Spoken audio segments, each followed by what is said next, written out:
platforms work. Logan's job would stress me out. Like Me too. I couldn't do it. Getting it to go. Well, we come in a couple minutes early, and we have to see if everything is live. Okay, we're live on YouTube. We are live on Riverside, and I'm refreshing LinkedIn to see if we are clicking to join. And it looks like it's starting soon. So if everybody's trickling in, you're just waiting for live stuff to kick in on all the platforms that we're on. And I'm making sure that we are, in fact, live. But if you're here and you can see us, we've got 3 people in already. Welcome. You're here with Dani and Kristin and Logan from HR Bench to see if we can talk a little bit about AI in HR and specifically AI transformation. We're going to get started in a minute. We're a little bit early and trying to see if we are live on LinkedIn yet. And I am not getting a refresh yet. So we are going to see here.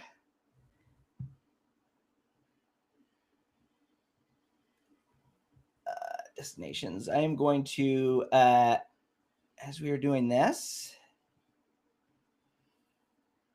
see how we are doing. If we are live, starting soon. I'm just waiting to see like Logan sweat off his forehead. Yeah, I mean, I'm sweaty on your behalf. Yeah, no, I'm just over here like, all right. Oh no. Yeah, let me get us dialed in, see if we can kick off LinkedIn.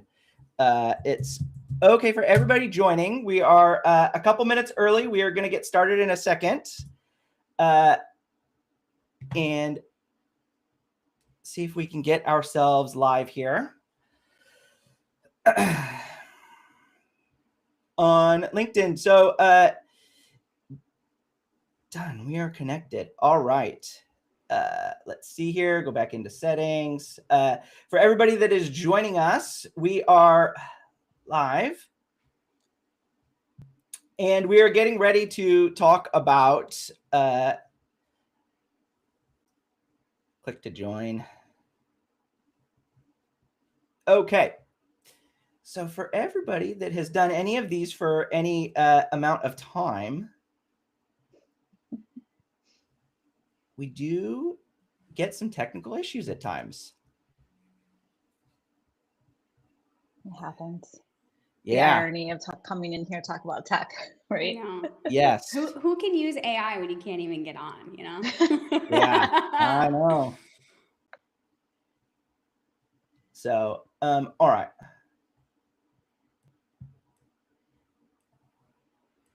Let's see here. We have people trickling in here. I am going to, I guess, see what else we can do on here, and then we'll get started. So I apologize for everybody that is okay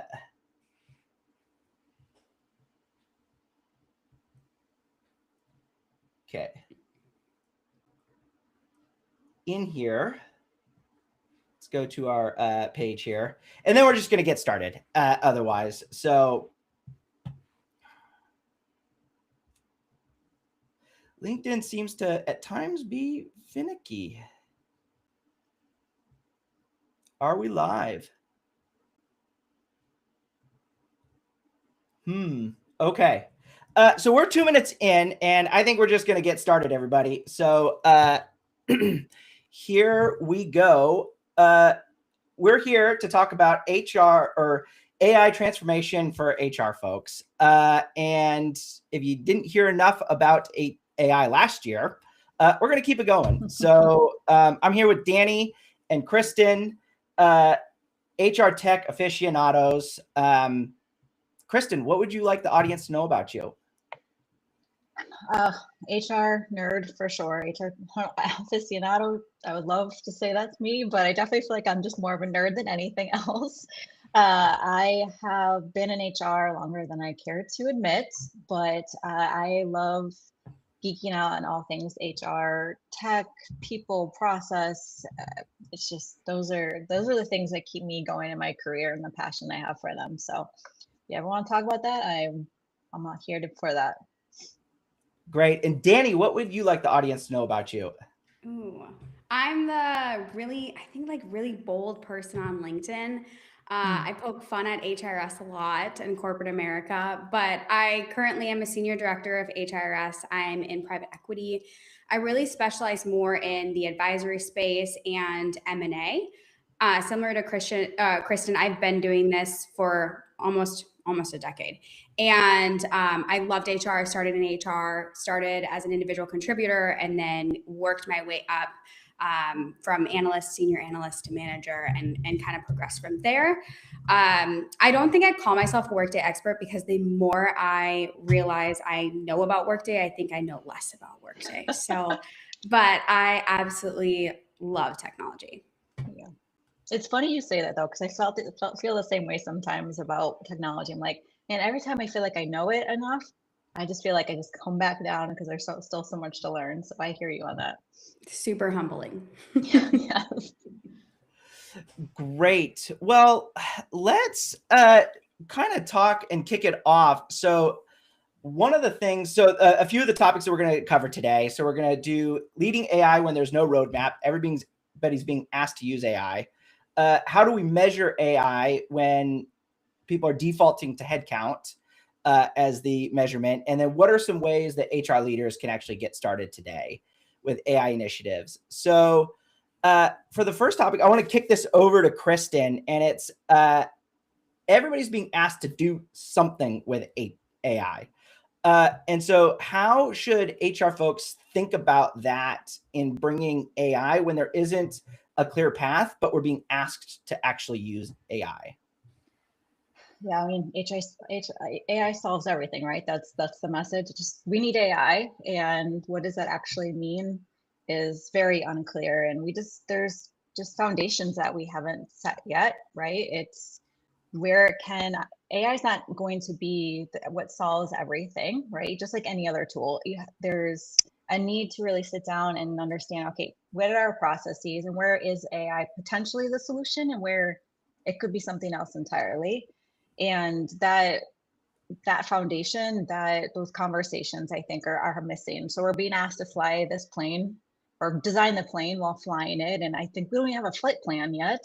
We don't know who's the pilot, and we don't even have a destination of where we're going with all of this. And I think we need to start there first. I definitely started like weaving in little things I could do in my day-to-day with AI outside of asking ChatGPT how to make me sound nicer on emails, because that's like my number one thing I need to work on. I will try troubleshooting like calc fields with it. But what was interesting that I found is I spent more time actually trying to understand what AI was telling me to do, translating it to Workday lingo, and then figuring it out in the system from when I could have just done it myself from years of experience. So I think too, it's like you definitely have to be smarter than it to really understand what it's telling you to do, so you can kind of pull pieces out of it. But I think too, like I've started really small with summarizations of things. Help me write this email, help me write this policy. What am I not thinking of it? And prompting it that way, just to like almost, as gross as it sounds, be a thought partner. But never that I'd use AI as that, but like ChatGPT is my best friend. So I will use it in that way. But there are still so many parts, I think, of our jobs that when we deal with really intricate things, for example, I'm working on a carve out right now. The AI does not have the answers for me, because it takes knowing operations and a little bit of total rewards and all these different things to be able to actually come to conclusions on things, versus I just have it do small little tasks for me instead. Yeah, I call it my co-pilot bestie. Do you use Copilot or Chat? Like, what do you use? Both. Well, at work, we use Copilot, right? So if I need to summarize an email thread that's so long, I'll be like, okay, just summarize this. What are the action plans? So it's so helpful just for that perspective, and also just giving you a starting point. Like if you're trying to create an SOP or, put together a process or something, it can give you such a great starting point. Oh, But yeah. I agree with you with Workday. Or just anything that's system specific. It's how do you use it when it comes to that in your everyday job itself and the tools you use.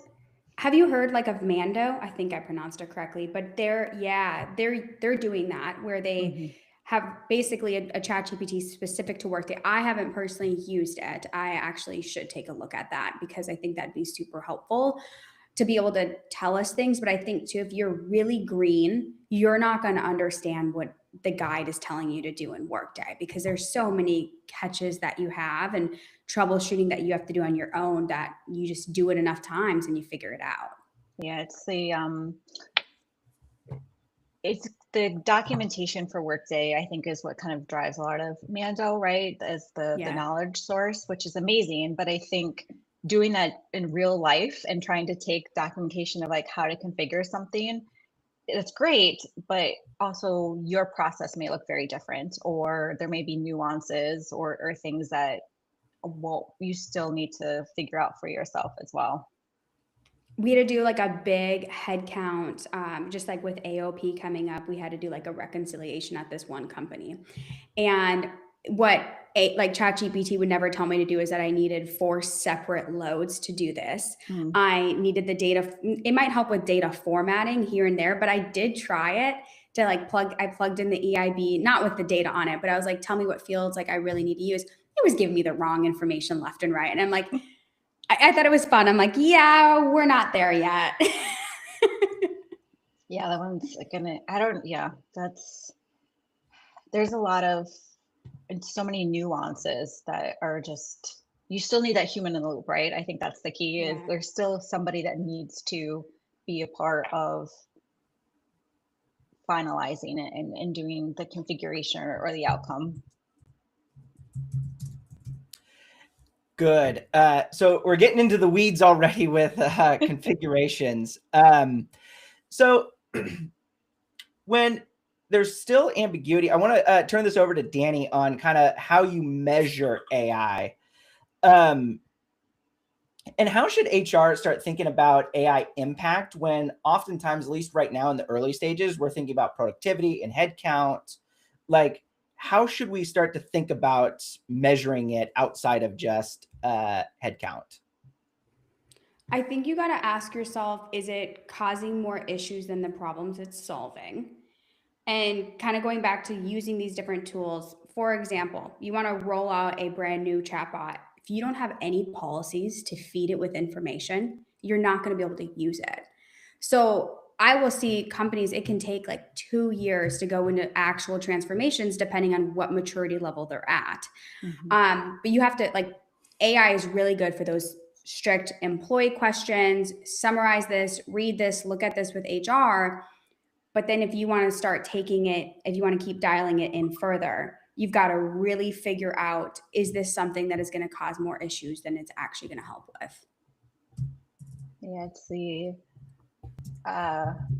what business problem is actually solving or the impact that it's having, right? And I think that is not the starting conversation, which it should be, right? I think knowing where to use AI or any tool needs to come back to what is the business problem, what's the impact that it's having. I think that's the biggest thing. Like, are we making employees' lives easier or managers' lives easier, allowing HR to be more strategic? And that's the impact, not like less clicks or one less transaction, right? It's where we're opening up time to be more strategic, which I think so many people want. And I think that's where we don't hear enough about that being the ROI for whatever reason. I think like availability too, like with these different bots that we can put in place and employees can go to it for questions instead of relying on the 9 to 5 HR team. Right. They can start and like have tools at their disposal and they can work more autonomously versus relying on us to answer a lot of their different questions. And I think too, at like different companies when I've gone in, is I will take a look at like all of our foundations. Can you pay people? Like, what is your pre-hire to your first paycheck, and what's in between, and where are we spending the most time? So like, I will go nitty gritty. This is the amount of hours it is. This is the amount of people that it's hit. Because like you said, is you want to hit the actual impact. Just because one person complains too many times about one task does not mean you need to stick AI on top of it. Right. And where is that work being done? And I think that's where HR could be guiding is, do you know what your workflow even is? Do you, like, if you go into your business process and Workday for hire or for termination, do you actually know what that looks like end to end? And where those opportunities, no, they don't. And that's where those opportunities lay, to actually start there and be like, where are there points that in the BP or in this process that we've created that we can automate, versus where do we still need judgment or decision making by a human? And really being specific with where that impact can lie. I think we're running into capacity issues too, from like what I'm seeing, right? Like, people and companies only move so fast. Like, think about how long it takes us to book a meeting with 4 people. You're looking at like next week, let alone like going through all these processes one by one. And these are all the people. Like, I worked for another company. We paid a consulting firm a lot of money to tell us 5 issues that I already was aware of. By the time we got it, we were so exhausted and there was no budget left to fix the issue. And I keep seeing this time and time again. I think one thing to keep in mind, like, especially on that, like the length of time to book a meeting or anything like that, like we've been doing workflows with SaaS and other tech for years now, and how difficult and hard it is for companies even to do that. Like, now to flip the switch on AI and bring AI workflows in is, I would imagine, still just as difficult. Even if your tool works, it's like calendars, and it's people's availability, and it's all these different fires that are going off during the day, that you could have the greatest tool in the world to help you schedule a meeting. Still going to take you a week. Like, right. It just depends. Yeah, it's very much not so much a tech problem, this whole conversation, right? It's definitely people. Yeah, exactly. Yeah, if it could solve just creating meetings for me and looking all, like, I love Copilot and Outlook, but it still doesn't give me everything I need. I still need to go in there and look at schedules. No, because if someone's blocked, that if they block their calendar, then you got to reach out to them. But it just goes to show we have all these mechanics in place that we still have to get over before we can do what we need to do. And I think that's the bigger picture of what's actually slowing it down. I agree. So then I guess trying not to slow things down, what are some practical ways that we can start to implement AI into companies, like a tactical thing somebody on the call can do today? Well, I do think we can't forget the fact that most of the tech you use has some AI capability in it, or automate, like, that you can just turn on, right? So there's some quick wins that I think we don't want to forget about that might make sense. Like, within, Workday alone, there's some Gen A capabilities that you want to just turn on and start using, right? Like, start using it, start getting your bearings, and understand that while you're working on kind of like longer term, your bigger use cases or potential opportunities, and doing the work to understand what that looks like. I would start asking people what they're already using AI for, to number one, figure out how you could create a process that amplifies it more. Or I would find out like what the biggest time constraint is. So like, if you take a look at like what your day is, where are you spending most of your time? And that's the piece that I would maybe use AI, or maybe it's more of like an automation. I think in HR with integrations too, we'll go through process we need to do, and we don't need to layer on AI, but we just need to automate it first, and then we can stick in AI. So I always started with like the biggest time sucks in an entire day, and I would like start and slowly bring in AI. Yeah, it's Same with interesting. HR.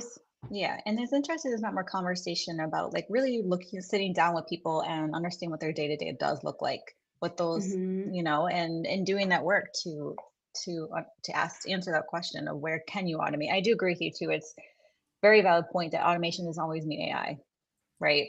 There's other ways to automate. Like I'm in a Workday implementation right now, and that's the next thing. So as soon as we are done and we are like fully implemented, the next thing that we do is we'll start an activity like going from team to team and saying where do you spend your most time? I had to do it at my last company too. And that's where we found we were able to give back. Like we would start tracking how many hours we were giving back for manual tasks, and we keep a spreadsheet of it. And then come performance time, like I could go to leadership and say like this HRS team just saved 1,000 hours of productivity. Like that in itself is why we want to get into the world of AI, but it's not necessarily using AI. It was just automating things Right. that were never thought of because no one knew what they were doing. But the cool part with that is I then got documentation of what people were doing. So if you're in private equity, we have a lot of turnover naturally, right? Because there's always transactions to be done and that just got done. So we would keep a repository of what everyone did, and it actually like would de-risk us during transactions as well. Yeah, that's key for documenting, because how much knowledge is in people's heads. And that's true of like just even configuration that you do in the system for even like business as usual activities that you have performance reviews, annual comp cycles. Like if that's not documented somewhere, that person leaves or something happens, and that's what also allow for those conversations to be a lot easier about where you can automate and really have those steps in the process automated. How have you stopped people from feeling threatened by that? Because when I was running that project and they were sitting down and thinking through everything, I remember someone saying to me, so like, are you going to take my job with technology? And I'm like, well, obviously that's why I'm hired, but no, I'm just kidding. Think about the messaging, like all the layoffs have had on people. No wonder people don't trust AI, because companies are laying off employees, and for cost cutting or reduction or whatever the messaging is. No wonder people don't trust AI. And like, think about that. We're already going on an uphill battle for AI adoption, and that's not helping that people are worried about their jobs being lost or their jobs changing. I think the reality is jobs are going to change, right? Yeah. And I think that's not just AI. Like, haven't we seen that since technologies continue to evolve and shift? It's not new, just AI. Yeah, maybe it's accelerating it, but I think, especially if you are in tech, work in tech, that is the reality. Your job's going to change. How do you continue to evolve with that and be open to that? I think is key. And,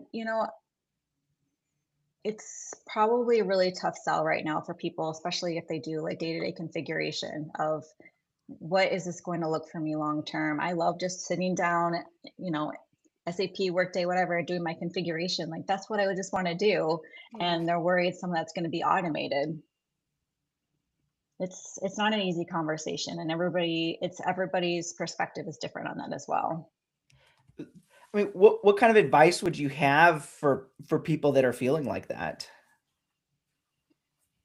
I think it still comes down to, I think we keep learning. I don't think we should ever stop learning. We should not. We need to evolve just as fast as technology and things are evolving. Like, it's not just technology that's evolving, businesses are changing. So many factors continue to change business and jobs. And I think it's hard to give advice that doesn't feel threatening, because we also have to be real about it. And there's always going to be, go ahead, Dani. I was gonna say, I agree with you that like our jobs are going to change. And I think like tactically, one thing I've done is I wrote down, so I've taken like 20 Workday courses, and I decided I'm going to redo and go through some other courses. But if I think about it, what are like the safe jobs, I think, in HIRS, or the safe modules? It's payroll. It's going to be integrations. It's going to be studio. They're some of the most sought after skills. And as a hiring manager, like I see the rates of like what the value companies have on these more like the PAC consultants, we call them. Mm-hmm. So I decided, like, I know integrations, but I'm like, I'm going to get deeper into integrations because I think that is going to be like the next gateway with AI. Like, what are we going to integrate into? How, like, what platform are we going to use that then calls Workday to do different things? That's where I think we're headed with it. And I agree with you. Like, the roles are going to change. The admin tasks of like creating soup orgs and things like that, like that's eventually probably going to go away at some time. But how about thinking through how we name them or how we work with the business to consolidate job profiles? Job catalogs is going to be a really big one. If you can learn advanced comp, those are the ways, like that's the way to go. But just basic report writing, I think eventually is going to go away. Because if you think about all the tools that are out there, like even like an HR bench, like there's tools that are being used that are going to be easier, that integrate right into the system, that give you analytics or that give you different things to look at. So I would focus in on like payroll integrations, which I think are the worst areas of Workday. You mentioned report writing. I hated writing reports. You want a like job? I just wanted to be like, I want these fields. Can you just make this happen for me? I'm excited about that stuff. When it makes your jobs faster. And I do agree with you. There's always going to be functions within HR, whether you are an HRIS or not, that will continue to also persist and need humans. I mean, that's just the reality, right? Yeah. It's also the reality of the work that we do. Yeah, it's not doom and gloom. I just think, though, this is probably my tough love, but like you just kind of have to get over it and you have to strengthen your own skills. Like job security is never in the company that you're working with. It's going to be in like what can you bring to an organization, and use it as a time to learn a different area instead of being scared and freezing and saying like, I don't know what to do with my life because I can't go into this field. Guess what? Every single field is facing this. Yes. Yeah. I think carving out time just to play around. I think where so many people are starting from is like where to start. I don't know what it means. I don't know what this is. And I think you just have to start and you have to play around with it. You have to start getting yourself comfortable. Like I carve out AI time to play around, and either whether that's in ChatGPT or Copilot or take a course or whatever, just to continue, because it is still moving very fast as well. And I only feel as comfortable with it now, which I'm very far from being an SME in any of that space, but I only feel comfortable with where I'm now because I've continued to play in it and see how to use it. And I think that's what people have to do. You just have to get into it. It's like exposure therapy, right? If you like are so afraid to do so, okay. Logan hasn't been to as much therapy as I have. You like get closer to like your fears of things. Like, so if you have a fear of roller coasters, like go stand by a roller coaster, right? Get in line, act like you're going to do it. So then you start to like normalize your nervous system to it. That's what you have to do with AI. Expose yourself to it. Exposure. Maybe that's the playbook. Exposure therapy. Exposure therapy. It works wonders. I could not imagine having to do that with snakes. I'm terrified of them too. Spiders. So, that seems very traumatizing. Go live in Texas. I used to step on them, like really close to stepping on them with running. And my fear still hasn't gone away. So I actually don't know how effective exposure therapy is. Well, that's good to know. That's everybody can feel a little good that it may not always work as much as you want. Good. Well, I mean, staying AI curious. I've spoken with a few people, and they've said, just stay AI curious and keep it going. And I mean, it's new, so new tech is always that way. So kind of a bit of a closing-ish question is, if HR leaders remember one thing kind of as we meandered through this from the AI conversation as they continue into 2026, what should it be? And that's, we can go one at a time. Maybe Kristin, you can go first.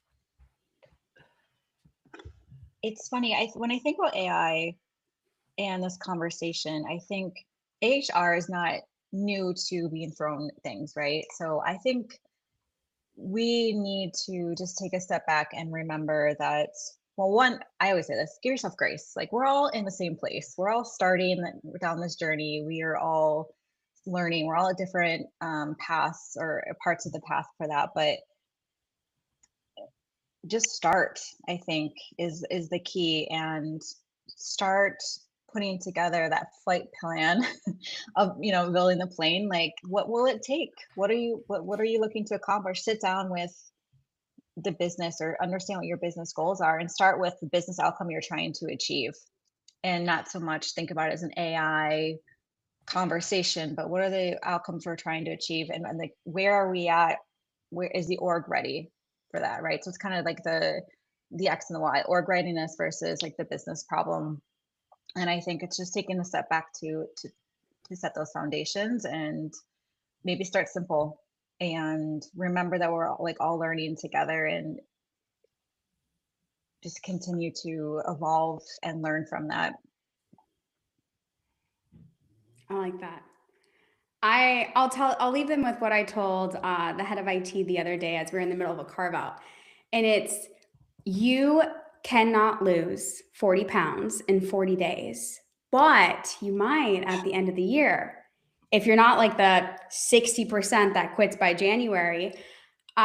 It's so true that I think with this is, it's really like task after task will compound, or initiative after initiative, that by the end of the year, your department might be completely different. But it's not happening right now, even though we're getting the pressures of it, but it might happen by the end of the year or the following year. Or maybe not. Maybe we'll just have this conversation again next year. That could happen too. Be at the same place. The exposure therapy didn't work. It did work. We're back. Well, I don't know why it's like this. We have this roadmap, but what's the end? There is no end. I think it's, you know, it's the same thing with technology. HR technologies continue to evolve and change, and it's the same thing is going to be with AI. There's no real end. It's just continuing to evolve with this new technology, this new tool. And learn There's along no the finish way. line. Well, great. That is great closing advice for everybody. I want to thank everybody for sticking around, finding us on the right stream link, and joining Dani and Kristin. Dani, Kristin, I appreciate you both taking time out of your day to chat with us about how we can better use AI in HR and adapt and keep this conversation rolling. So, any parting advice? Nope, that was it. All right, let's do it. Well, thank you, everybody, and enjoy the rest of your afternoons. Bye.